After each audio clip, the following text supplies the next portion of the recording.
Hey everyone, What If Fan here, bringing you another exciting part of What If Reincarnated in Marvel as a gamer. You can find the fanfic title and the original author's name on my Patreon page. Make sure to check it out and show them some love. If you enjoy the video, don't forget to like, subscribe, and ring that notification bell so you never miss an upload. Also check out my Patreon channel for early releases of all the series, where you can find all the series released one day ahead of YouTube. Alright, let's jump into it. Chapter 111.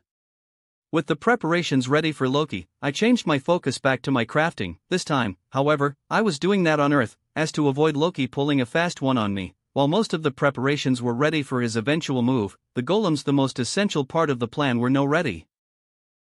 I had just created them, and it would take up to a month for them to reach the level I needed, which was at least level 125. So while that happened, I would be on Earth, where I would be able to notice his every move should he arrive on Earth with my map, an ability he had no idea I had, which worked remarkably well in my favor. Anyway, as I was saying, my focus was now on my crafting. I was, like Eitri had said, trying to put my heart into my creations, a concept whose answer still eluded me like a fish in a river. But I was getting there, I think. At least, Eitri said I was, that each new creation I presented to him was more whole and perfect than the last, so perhaps I was finding the answer without even realizing it. Maybe I should try to handcraft everything at least once, I hummed at the thought. Perhaps that was the missing part. I was too reliant on my power, which made my creations feel lifeless in a sense. I mean, for Eitri, who had forged everything with his very own hands, something I make with my power must be manufactured, soulless so to speak. As this thought settled within my mind, the idea of doing such became more and more appealing. I mean, handcrafting could be the answer, and if it wasn't, it was still EXP I was getting, double EXP to be precise, because manual learning gives more than gamer learning, but it takes more time, way more time. With the idea already in motion, I decided to try and make a clay golem by hand. It was after all one of the easiest things to make. I had the knowledge, and the ingredients, all that was left was to try. Forging a golem by hand instead of using my powers was a rather problematic process, one that even with all the right knowledge, took a shit ton of time. To put it in other terms, creating my clay golem took 1 week. One entire agonizing week, where I questioned why I even tried to do this. I knew my powers were making things easier, but this was a fucking shock to me. From a few seconds to a week, it was a lot. Never before the difference between a process with my powers and without them had been so big. Then again, I had never truly crafted before, so I can perhaps understand why. Anyway, once the golem was created, all that was left was to give him life, which according to my knowledge was by pouring some of your mana into the creation with the help of an incantation. Here goes nothing, I sighed, starting the incantation as I poured mana into my creation. Little by little the golem started to shake until eventually, it came to life, and what I saw shocked me. Clay Golem SLV50 12500/12500 8000/8000. The clay was lifeless, and then it came its master. With love and power it brought what was lacking of purpose and life, to a life filled with purpose. Now the clay has a purpose, now the clay is alive, and it will protect the one who blessed it with life. Skills: Retribution, Clay Shot, Will of the Clay, Acid Absorption, Berserk, Immutable Form. Retribution equals the golem stores 15% of the damage he receives to punish his opponents.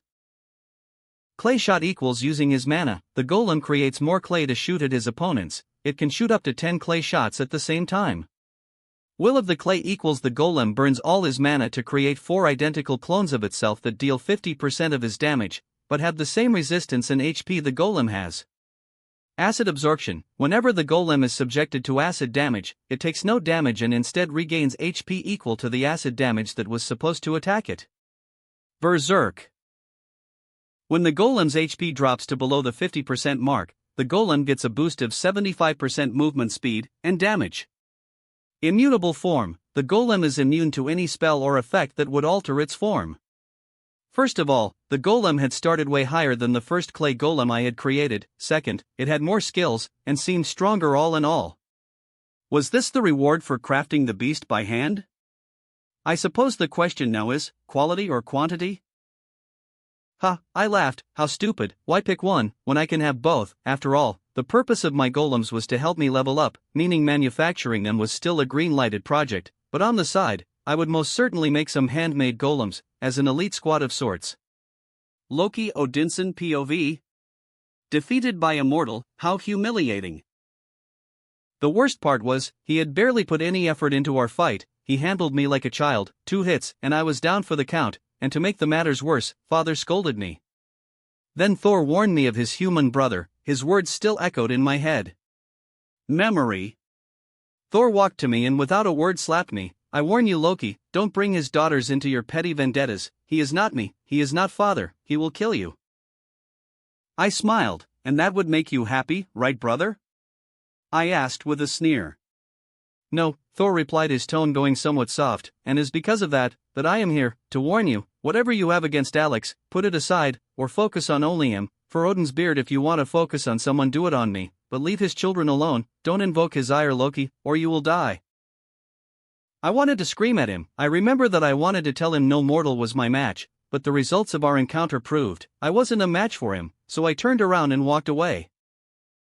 The truth was, Alex was stronger than me, and unlike Thor, he was not easy to fool. In fact, he had done something not even Father had done before with such ease. In a matter of seconds, he had seen through my illusions, meaning he not only had a talent for the physical ways of a warrior but the magical ones, making him even though weaker than Thor a harder enemy to deal with.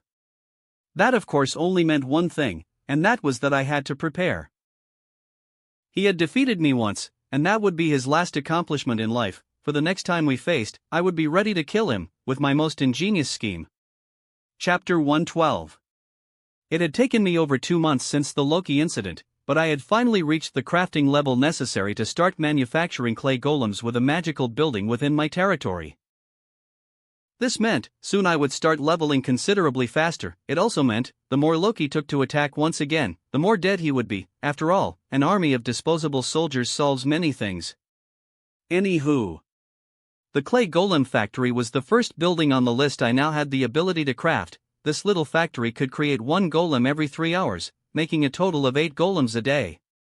With 1 golem operating the factory, I would produce clay golems 24/7. And if everything went right, I would have over 50 golems by the end of the week. Cool, right? At first, the process would be slow. I knew that because for the golems to be useful they had to reach a certain level, but in a matter of months, I would have an army of them above level 100. So, for now, I would let things cook at their own given time. I already had a golem operating the factory, whose sole purpose was keeping the production going, and I also already had the higher level golems ready to pick the new ones up for leveling, all while I continued to improve my crafting skills. This creature is remarkable, Eitri said, snapping me out of my train of thought. He was looking at my handcrafted clay golem, who had within this 2 months reached level 135. Thanks, I replied with a smile. To be honest, the difference in strength between this handcrafted golem and the ones using my power was massive. It was shocking, really. I told you, putting your heart in your creations brings the best out of them, Eitri nodded.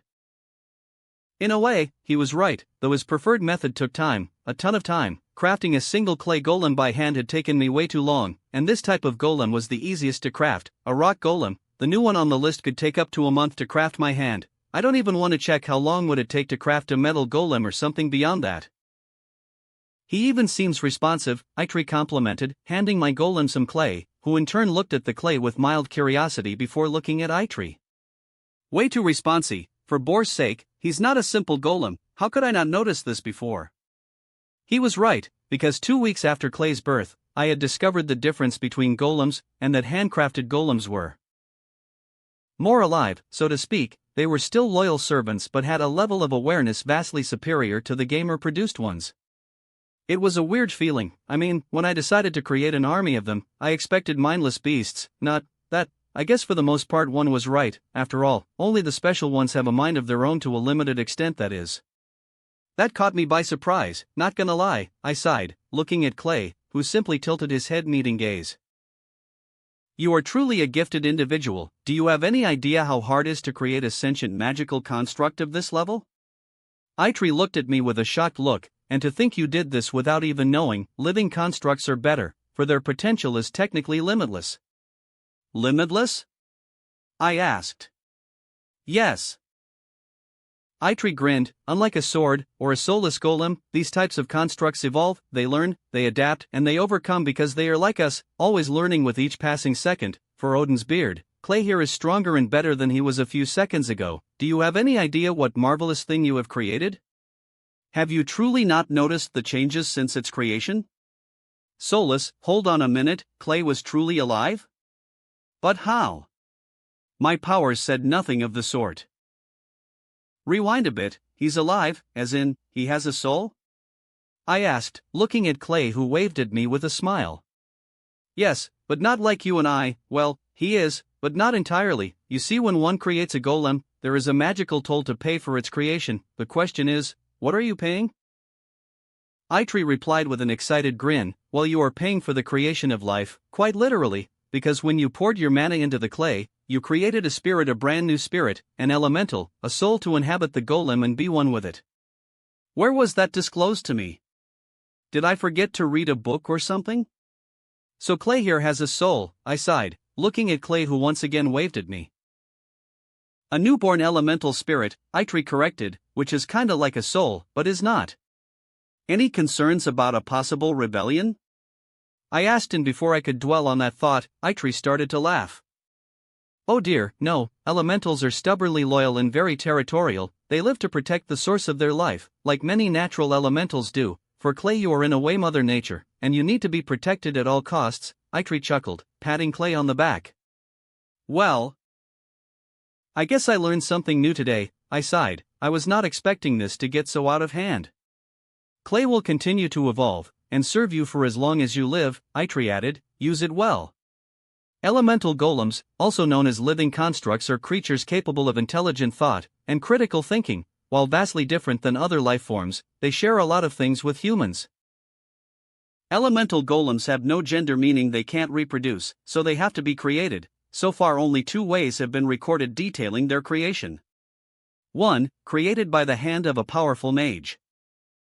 These golems are born to serve and protect their creators. After all, they love their makers beyond human comprehension. In a way, the best way to describe their love or attachment to their creator is how humans love God. On another note, these golems, like all elemental golems, are extremely territorial and if threatened would not hesitate to kill anyone. 2. Natural-born golems. These are created by an overload of natural untapped mana in a random location. Once born, they will guard the area they have been spawned until the end of time, never leaving the place, killing anything that threatens their territory. There have been rumors of other ways to create them, but so far only these 2 methods have been confirmed. Chapter 113. After 2 months, I had finally done it. I had unlocked the next step on my crafting agenda, the rock golem factory. Needless to say, I created a few of these buildings in a lot I had bought and started the mass production. Now, it was simply time to sit back and watch how things played out. I was after all already leveling without doing much leveling myself as of lately. All thanks to my golems. Heck, I already had over 100 clay golems leveling for me. Most of them were already above level 140. A day, I would get around 25% to 30% of my EXP bar, getting on an average of a level a week or so, which was by idle standards quite good. I reckoned that if I continued the path I was walking, soon I would start getting at least a level a day, maybe even more. Also, on another note, I had also discovered that the creation of automatons required space for them, meaning that I could not create more golems that my area could hold. So far, I calculated my limit was around 1,000 golems before I needed to buy some more lands to host my army. Something I was already actively doing, buying lands in Texas, and using magic to hide what was happening inside said lands. Anywho, with how things were going, it was time for a break. I had invested over 6 months in my crafting, and now it was time for a well-earned rest. Mayhaps time for a side project that didn't involve crafting. Dad! I heard Emily call as she entered my office. Princess, what ya doing here? I smiled at her, ruffling her hair. I wanted to show this. Emily smiled, and doing a circle with her hands, opened the mirror dimension. I wonder why I never learned this spell. It's so useful. Amazing, it truly was. This technique ensured she would be safe on most occasions. I know I am. Emily winked at me with a proud smile. As I was about to hug her, I felt something I hadn't felt in a long while, my danger sense, going off. Emily, bring us back to the real world, I told her with a tone that left no room for argument. On it, Emily nodded, without asking why. Back in the real world, I gave Emily quick orders to fetch Bucky and then go with Nat to one of our safe houses. With Emily out of the room, I opened my map and checked. I needed to know what had set off my danger sense. It didn't take me long to find a single red dot approaching my location. Immediately, I used sight to check who it was, and what I saw surprised me. On the back of a truck, there was a man sitting with his arms crossed and a bloodthirsty smile. The man was big, very big, and sported a rather unique helmet that looked like the head of a bullet. That man was Juggernaut. Juggernaut LV-280. Just his level alone was a fucking ominous thing to look at. You called? Bucky asked, and I nodded. There is someone coming here, someone quite dangerous, I replied, a grave look on my face, and I have no idea why. A new quest has been created. Defeat the Juggernaut. Description: the Juggernaut is a force of nature that can't be stopped, but you have to stop it. Rewards: ?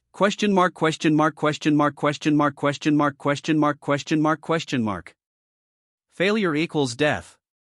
Alexander Pierce POV. It had taken us a while to find the perfect candidate to kill Alex. A man of his power made our entire lifelong goal quite difficult, and he needed to be eliminated, but that was easier said than done. That man was beyond human reach. So, I searched. Day and night, I looked for the hunter that would turn our predator into prey. Cain Marco was that man, or rather that monster. A man blessed with unimaginable strength and a thirst for battle that could never be satiated. Just what we needed. All it took to get him on our side was offering him a challenge. The man took Hydra, the ever-evolving mutant, Alex Walker. Of course, needless to say, Cain Marco was a wild card, one that we knew the moment Alex died, would betray us, but we would deal with that later. Unstoppable or not, in space he would be nothing but dead weight. Sir, are you sure this man can kill that monster? One of my agents asked, and I chuckled. We ran some simulations, and the Juggernaut is above Alex in each category, I replied, with full confidence. But what if we lose? I hummed at that. There was always the chance of that happening. Not to worry, if that came to happen, we will do what we have always done, survive. Not that I worried about the Juggernaut's performance, I knew that monster was more than enough to kill Alex. Odin Borson POV. Alex was in trouble. I could feel it. That bastard was making a move. Like always, I fucking hated Sidorak. Thor. I called, my voice booming through the halls of my castle. Father! Thor shouted from far away, flying towards the throne room. Too slow, I needed him now, so snapping my fingers I summoned my child in front of me. Well, that, you haven't done since I was but a child, Thor chuckled. No time to waste, you need to get to Earth now. I ordered. What is happening? Is Alex okay? Did they hurt my mighty nieces? Was it Loki? Thor asked one question after the other. No, I shook my head, taking a deep breath. If it was Loki, I would be sending you to protect your brother from his own stupidity. No, what Alex is about to face is something far worse, and it's known the Apostle of Sidorak. The Apostle of what? Thor asked. A monster blessed with powers and bloodlust like no other. In my years I have seen many apostles, and they all share something in common, the madness that overtakes them. To make matters worse, their power is as big as that bastard of a god that blessed them decides it is, meaning I could not interfere. If I went, Sidorak could take it as a challenge, and could very well decide to give his apostle all his power, and that would be a battle Earth would not live to tell the tale. Chapter 114. Knowing very well how strong the beast known as the Juggernaut was, I moved the battle out of the city, allowing whoever was driving the truck with him inside to follow me to a farm I had bought outside the city of New York, where I would teleport all of us to a very secluded location. I have never seen you so distressed, Bucky commented. Well, to put it in terms we can all comprehend, we are fucked, I chuckled. That bad? Bucky asked. Yes, it is, I nodded. This man is like a million super soldiers in one, and is quite literally unkillable. My only options are teleporting his ass to a faraway location, which would only buy me a few days at most, or... No, that's it. So I take it bullets won't work, Bucky sighed. Will a rocket launcher do any good? I suppose it would piss him off, I guess, I shrugged. I'll take that, Bucky nodded. With a sigh, I stopped my car as I reached the farm, and before the truck following us could stop, opened a portal sending the entire truck to the desert. Well, time to see how much damage we can deal to this guy, I commented, opening a portal for me and Bucky to step through. On the other side, Juggernaut was already out, killing the man that had driven the truck. Where is my challenge, you moron? That would be us, Bucky said, aiming his gun at him. Cute, Juggernaut smiled, cracking his neck. How the fuck did he crack his neck with that armor? You know what? Questions for later. Is there any way to avoid confrontation, good sir? I asked, to which he laughed. So, with a sigh, I equipped my armor.